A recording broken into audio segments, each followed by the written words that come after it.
नमस्कार, मैं अशोक कुमार पांडे और स्वागत है आपका टीसीएच पर। उत्तर प्रदेश में योगी आदित्यनाथ का जो बयान आया है उसके बाद यह क्लियर हो गया है कि अमित शाह और योगी के बीच में जो एक लड़ाई चल रही है, बड़े लंबे समय से जो एक कोल्ड वार चल रही है, वो अब नए लेवल पर पहुंच गई है। पहले तो यूपी में जो प्रेसिडेंट बनाए गए उनको लेके बहुत सारे तमाशे हो रहे हैं, लेकिन एक बात बहुत क्लियर है कि वो योगी के पसंद के नहीं है। अमित शाह ने अपना आदमी वहां पर बिठा दिया है। इसके बाद योगी आदित्यनाथ का आता है बयान। उनका कहना है कि एसआईआर जो हुआ है उसमें 4 करोड़ लोगों के नाम कट गए हैं। और मतदाता सूची में एसआईआर के बाद जो मतदाता सूची में नाम आए हैं वो कितने आए हैं? 12 करोड़। ये 4 करोड़ का जो गैप है, 2025 की जो मतदाता सूची थी, जनवरी 2025 की, उसमें कुल नाम थे 15 करोड़ 44 लाख। 15 करोड़ 44 लाख से घट करके ये हो गई है 12 करोड़ का। ये जो 4 करोड़ का गैप है, ये मिसिंग है, ये आपका विरोधी नहीं है। इसमें से 85 से 90% आपका मतदाता है। अंदाज लगाइए कि ये पहले व्यक्ति हैं भारतीय जनता पार्टी से जुड़े हुए जिन्होंने एसआईआर के ऊपर सवाल उठाया है। अभी तक जहां एसआईआर हो रहा है, चाहे बिहार में या कहीं भी, वहां भारतीय जनता पार्टी उसका समर्थन कर रही है। अभी 2 दिन पहले संसद के अंदर अमित शाह चीख चीख के, मुट्ठी तान तान के एसआईआर का समर्थन कर रहे थे। सारे लोग एसआईआर का समर्थन कर रहे थे, लेकिन योगी आदित्यनाथ ने एसआईआर का विरोध करके, एसआईआर की मुखालिफत करके बिगुल बजा दिया है अमित शाह के सामने।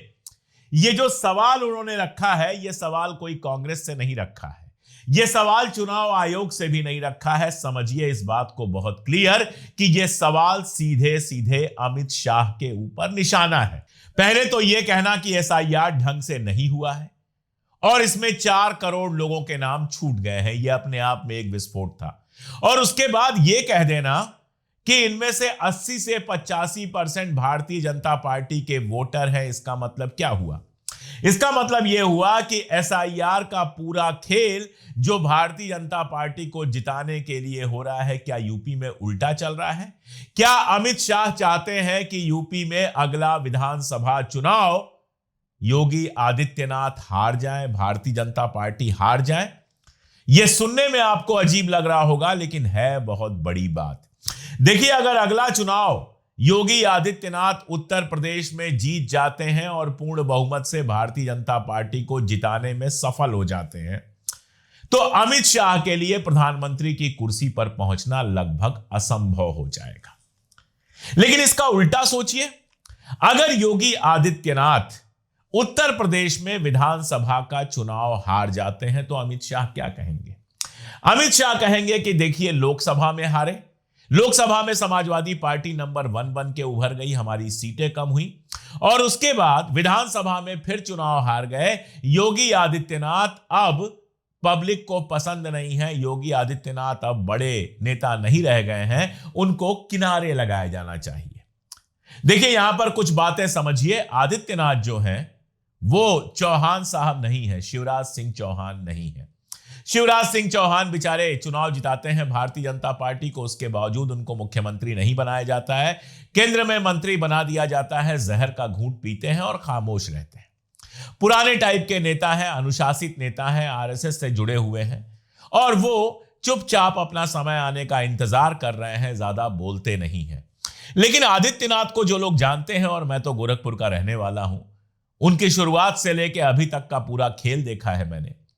आदित्यनाथ के बारे में बहुत कम लोगों को याद होगा कि भारतीय जनता पार्टी से विद्रोह करके इन्होंने अपना अलग दल बना लिया था, अपनी अलग पार्टी बना ली थी, अलग से चुनाव लड़ा था। पिछली बार भी जब विधानसभा चुनाव जीती थी भारतीय जनता पार्टी, इसके पहले वाला, और मुख्यमंत्री किसको बनाया जाएगा इसकी लड़ाई चल रही थी, तो भारतीय जनता पार्टी के बहुत सारे बड़े नेता इनको, यानी आदित्यनाथ को, मुख्यमंत्री नहीं बनाना चाहते थे। उसमें अमित शाह भी थे। अमित शाह कभी नहीं चाहते थे कि आदित्यनाथ इतने मजबूत हो कि मोदी के बाद प्रधानमंत्री पद के लिए दावेदारी पेश करें।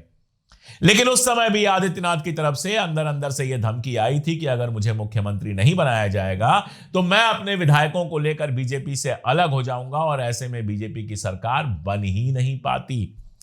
तो योगी आदित्यनाथ ने धमकी देकर अपनी ताकत दिखाकर मुख्यमंत्री का पद हासिल किया था और दूसरी बार जब वो जीत के आते हैं तब तो अमित शाह के पास कुछ कहने के लिए था ही नहीं। बदला लिया गया लोकसभा चुनाव में। लोकसभा चुनाव में अमित शाह ने अपनी पसंद के उम्मीदवार खड़े किए, अपने हिसाब से प्रचार तय किया, अपने हिसाब से सब कुछ किया। योगी आदित्यनाथ अड़ के बैठ गए, अड़ के ऐसा बैठ गए कि आप सोचिए स्मृति ईरानी का प्रचार करने भी नहीं गए। फाइनली नतीजा क्या हुआ कि समाजवादी पार्टी की सीटें भारतीय जनता पार्टी से ज्यादा आई। अयोध्या जैसी सीट पर, अमेठी जैसी सीट पर, जिन सीटों पर पिछली बार भारतीय जनता पार्टी का शानदार प्रदर्शन रहा था, ऐसी तमाम सीटों पर भारतीय जनता पार्टी बुरी तरह से चुनाव हारती है। और जब भारतीय जनता पार्टी बुरी तरह से चुनाव हारती है तो पहले आदित्यनाथ को घेरने का मामला हुआ, लेकिन आदित्यनाथ के अगल बगल वाले जो पत्रकार हैं उनसे पूरा परसेप्शन सेट कराया गया कि अमित शाह ने चुनाव लड़ाया था, इसलिए हारने की जिम्मेदारी भी अमित शाह की है। लेकिन फिर भी यह तो कहा ही जाएगा कि योगी आदित्यनाथ के मुख्यमंत्री रहते लोकसभा चुनाव में यूपी में भारतीय जनता पार्टी को बुरी हार का सामना करना पड़ा, जिसकी वजह से लोकसभा में उसको बहुमत नहीं मिला। हालत तो यह थी कि बनारस में भी मोदी जी बस जीत गए। शुरू में लगातार पीछे चल रहे थे, बाद में बस जीत गए। अब अमित शाह क्या ये नया खेल खेल रहे हैं एसआईआर के माध्यम से? ये आरोप सीधे सीधे आदित्यनाथ ने लगाया है।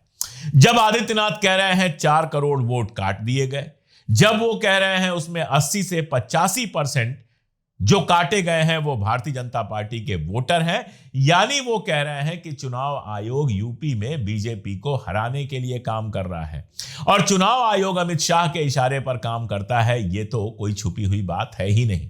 अमित शाह चुनाव आयोग के बारे में संसद में उछल उछल के, मुट्ठियां तान तान के भाषण देते हैं कि बिल्कुल सही काम चल रहा है, और उसके बाद आदित्यनाथ पलीता ये लगाते हैं कि यूपी में 4 करोड़ वोट कट गया, उसमें 80-85% भाजपा का है। तो ये चुनौती सीधे आदित्यनाथ की तरफ से अमित शाह को दी गई है और कहा जा रहा है कि आदित्यनाथ के इस गुस्से की वजह से ही, आदित्यनाथ की इस समस्या की वजह से ही, शिकायत की वजह से ही यूपी में 15 दिन और बढ़ाया गया है एसआईआर। अब इस 15 दिन में क्या अपने पसंद के लोगों को जुड़वा पाएंगे आदित्यनाथ, ये एक बड़ा सवाल है।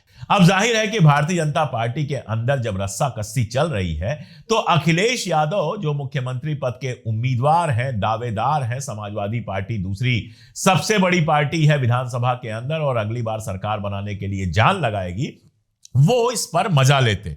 तो अखिलेश यादव ने एक लंबा ट्वीट किया और उस ट्वीट में कहा कि उत्तर प्रदेश के मुख्यमंत्री जी स्वयं कह रहे हैं कि जो 4 करोड़ मतदाता एसआईआर के दौरान वोटर लिस्ट में शामिल नहीं किए गए, इसमें 85 से 90% भाजपा के वोटर हैं। इस बात का पहला मतलब तो यह हुआ पीडीए प्रहरी यानी उनकी पार्टी के कार्यकर्ता चौकन्ने रहे, जिससे एसआईआर से भाजपाइयों का मनमाफिक जुगाड़ नहीं हो पाया। दूसरा यह मतलब हुआ कि वोटर लिस्ट में साक्ष्यों के अभाव में हटाए गए 85 से 90% भाजपा के निकले, मतलब सारी गड़बड़ी भाजपा के वोटर कर रहे थे। दरअसल यहां अखिलेश ने बड़ा इशारा किया है। हटाया किनको गया होगा? हटाया उनको गया होगा एसआईआर के हिसाब से, मेरे हिसाब से नहीं। जो यूपी में रह नहीं रहे होंगे, रह रहे होंगे बाहर, लेकिन यूपी में उनका नाम होगा, जिनका डुप्लीकेट नाम होगा, कई नाम होगा, जो गलत तरीके से मतदाता सूची में घुसने में कामयाब हो गए होंगे। अखिलेश यादव कह रहे हैं कि ये गड़बड़ियां भारतीय जनता पार्टी के कार्यकर्ता करते हैं और हमारे कार्यकर्ताओं ने इस बार ताकत लगाई थी, इसलिए इस तरह के गड़बड़ लोगों को बाहर निकाला गया है। अब देखिए, इस एक बयान से अखिलेश यादव ने लंबा खेल दिया है। अखिलेश यादव बयान बड़े खतरनाक देते हैं, उनके बयान को गौर से पढ़िए तो वो लंबा खेल खेलते हैं। आपने देखा बिहार के चुनाव में किस तरह से एक बड़े नेता भारतीय जनता पार्टी के राकेश सिन्हा, जिन्होंने कुछ दिन पहले दिल्ली में वोट दिया था, वो आकर बिहार में वोट देते हैं और कहते हैं कि अब मैं बिहार में सक्रिय रहूंगा। उन्होंने कहा कि हां, दिल्ली में मेरा वोटर लिस्ट में नाम था, मैंने कटवा के बिहार में करवा लिया, मैं बिहार में सक्रिय रहूंगा। लीगली देखे तो एकदम गड़बड़ मामला है। पहली बात तो यह कि आप जहां नौकरी करते हैं वहीं आपका नाम होना चाहिए, और दूसरी बात कि अगर कहीं और आप अपना नाम डलवा रहे हैं तो कम से कम 6 महीने से आपको वहां का लगातार निवासी होना चाहिए। राकेश सिन्हा नौकरी करते हैं दिल्ली में और 6 महीने से लगातार बिहार के निवासी नहीं थे, फिर भी बिहार की वोटर लिस्ट में अपना नाम डलवाने में सफल रहे। और राकेश सिन्हा तो बड़े आदमी हैं, इसलिए उनके नाम का प्रचार हो गया, वरना छोटे मोटे तो ढेरों कार्यकर्ताओं ने बीजेपी के ये काम किया था। हमने देखा था कि कैसे हिमाचल में वोट डालने के बाद दिल्ली में वोट डालने के बाद बिहार चले गए। ऐसा लगता है कि ट्रांसफरेबल मतदाता हैं, जैसे नौकरी में ट्रांसफर होता रहता है, इन वोटर्स का भी ट्रांसफर होता रहता है। हिमाचल से दिल्ली आ जाते हैं, दिल्ली से बिहार चले जाते हैं और कल को यूपी आ जाएंगे। अखिलेश यादव ये कह रहे हैं कि हमारे कार्यकर्ता मजबूत थे, इसलिए इस तरह के लोगों का नाम वोटर लिस्ट में नहीं आ पाया। ये जो बीजेपी के वोटर थे जो गड़बड़ियां करके वोटर लिस्ट में घुसे थे, उनका नाम हमने नहीं घुसने दिया। अगर ऐसा हुआ है तो यूपी में आप समझिए बहुत मजेदार होने वाला है। इसके अलावा इनका कहना है कि इस पूरे खेल की वजह से भाजपा चुनावी रेस से बाहर हो गई है। अब ये तो विपक्ष के नेता हैं तो दावा करेंगे, लेकिन जो आखिरी बात उन्होंने कही है वो बहुत मजेदार और महत्वपूर्ण है। उसमें वो कहते हैं कि इससे एक बात और साफ हो गई है कि चुनाव आयोग द्वारा सत्ताधारी दल के नुकसान को देखकर ही 2 हफ्ते का समय बढ़ाया गया है, लेकिन पीडीए प्रहरी एसआईआर में अब दोगुनी सजगता से काम करेंगे और किसी प्रकार की गड़बड़ी को नहीं होने देंगे। चुनाव आयोग के अधिकारियों से हर एक पीडीए प्रहरी कहेगा तू जहां जहां चलेगा मेरा साया साथ होगा। वही बात जिससे मैंने शुरुआत की थी कि ये जो 15 दिन का समय दिया गया है, ये जो 15 दिन का बढ़ाया गया है, गड़बड़ियां रोकने के लिए बढ़ाया गया है या फिर गड़बड़ियां करने के लिए बढ़ाया गया है? कहीं ये 15 दिन का समय इसीलिए तो नहीं बढ़ाया गया है कि भारतीय जनता पार्टी अपने हिसाब से गड़बड़ियां कर सके। जिन वोटर्स का नाम योगी आदित्यनाथ के हिसाब से कट गया है, उनमें से ज्यादातर का नाम जुड़वा सके। अच्छी बात है कि अखिलेश कह रहे हैं उनकी पार्टी के कार्यकर्ता सावधान रहेंगे, कांग्रेस के कार्यकर्ताओं को भी सावधान रहना चाहिए और इस तरह की गड़बड़ियां नहीं होने देनी चाहिए। देखिए गड़बड़ियां तो जबरदस्त हो रही हैं। मध्य प्रदेश में एसआईआर के तहत वोटर लिस्ट का जो सत्यापन चल रहा है, वेरिफिकेशन चल रहा है, उसमें बड़े पैमाने पर गड़बड़ियां सामने आई हैं। 4 नवंबर से शुरू हुआ है, 40 दिन हो गया है, लेकिन वोटर लिस्ट के अंदर खामियां जैसे के तैसे बनी हुई हैं। 55 जिलों में यह दावा किया जा रहा है कि 100% काम पूरा हो गया है, जनगणना जो पत्रक है उसको भरने का। फिर भी लाखों मतदाता ऐसे हैं जिनके रिकॉर्ड में उम्र, मां बाप का नाम, बच्चे का नाम, जेंडर, इन सब की तमाम गड़बड़ियां दिखाई दे रही हैं। आप सोचिए 20,42,589 यानी 20,42,579 वोटर्स ऐसे हैं जिनमें 6 से ज्यादा संतानें दर्ज हैं। 1 करोड़ वोटर ऐसे हैं, बल्कि 1 करोड़ से ज्यादा वोटर ऐसे हैं जिसमें बाप का नाम मैच ही नहीं कर रहा है। इस तरह के आंकड़े एमपी से आए हैं। एसआईआर के नाम पर भाई साहब जैसा फर्जीवाड़ा इस देश में हो रहा है ना, उसको ठीक करने में ही बरसों लग जाएंगे। एसआईआर प्योर धांधली है, यह बात तो बिल्कुल सही साबित हो गई है। और मामला कोर्ट में पहुंचा है कर्नाटक में, जहां कांग्रेस की सरकार है। अलंद, आपको याद होगा, अलंद विधानसभा में ही राहुल गांधी ने वो घर दिखाया था जिसमें 250 से ज्यादा वोटर्स रहते हैं। चुनाव आयोग के हिसाब से 1 BHK का भी घर नहीं था, एक कमरा था और किचन था जिसमें दिखाया गया था 250 लोग रहते हैं। और जब वहां पहुंचा गया तो मालूम चला कि एक बंदा रहता है और उस बंदे का नाम वोटर लिस्ट में नहीं है। और यह भी पता चला कि वो घर जो है भारतीय जनता पार्टी के कार्यकर्ता का है। उस मामले में 22,000 पन्नों की चार्जशीट एसआईटी ने दाखिल की है और इसमें जो पूर्व भाजपा विधायक हैं उनको अभियुक्त नंबर 1 और यानी कि आरोपी नंबर 1 और उनके बेटे को आरोपी नंबर 2 बनाया गया है।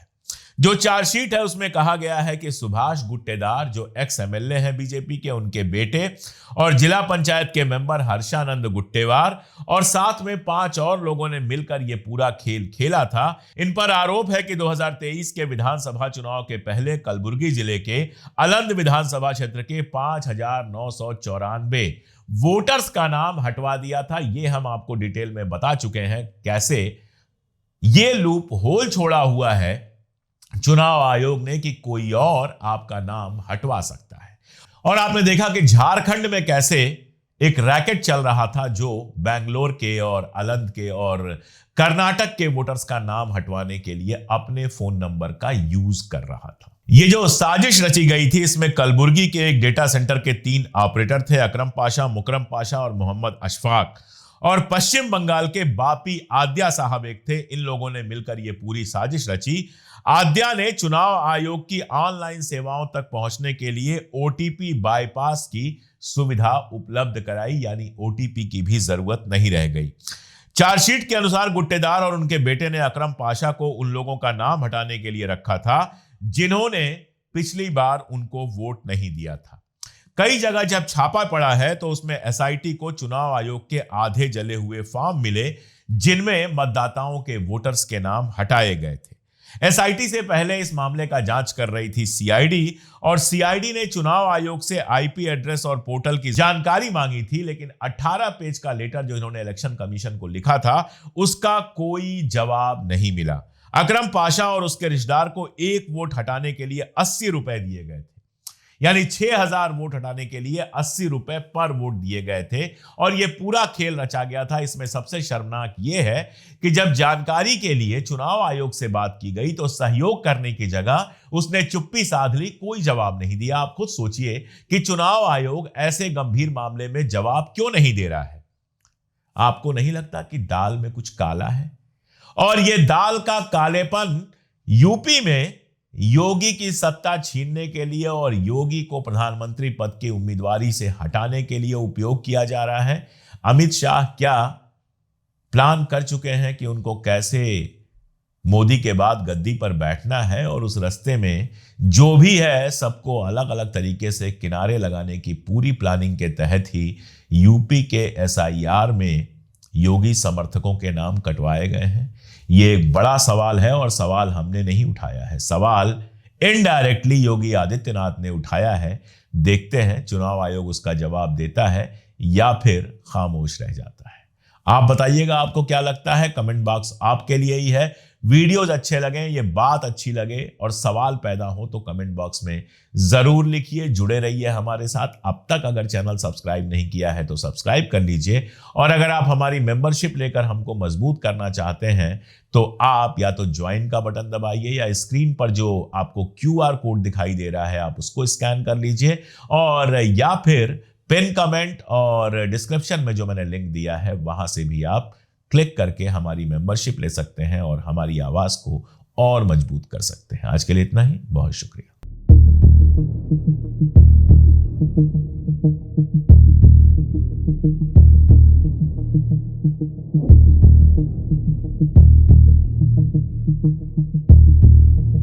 Thank you.